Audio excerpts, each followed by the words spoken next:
Continues to ensure local pilots and passengers have a smooth airport experience. WGEM's Shakayla McCamick joins us live at Quincy Regional Airport, where construction continues. Shakayla?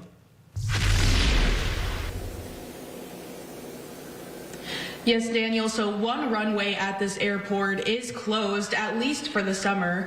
Airport Director Chuck Miller says he wants to make sure that operations run as smoothly as possible so you can get to your destination.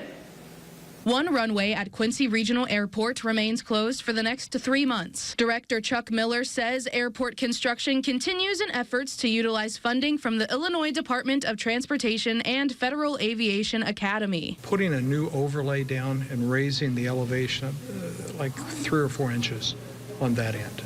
The project will increase pilot visibility, as Miller says. Currently, pilots sitting in their aircraft can't see the other end of the runway. An important safety redesign, he says, after the 1996 runway plane crash that killed 14 people. 2 airplanes collided at the runway intersection. Miller says the runway construction is phase 3 of a 4-phase project. Raising one side of the passenger terminal is the next item on the repair list. Prevent more damage in the facility. We've already got windows cracking because of the settling.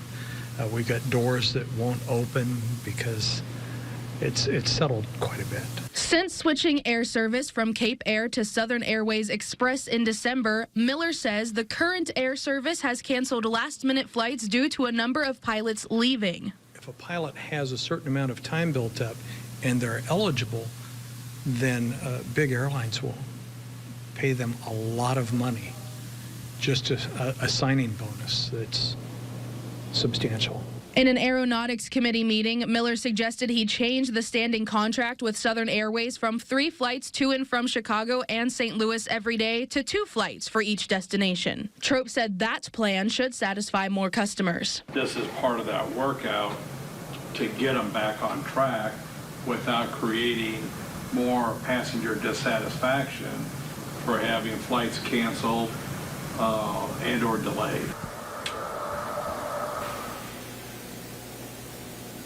Now, Miller says he has a conference call with Southern Airways Express officials tomorrow.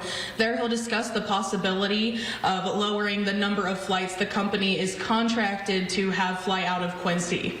Live in Quincy, Shakayla McCamick, WGEM News. All right, thank you, Shakayla. And Miller says the runway that's receiving repairs should be open again in August, but it's not currently affecting flights. He says phase 4 of runway repairs will begin sometime next summer.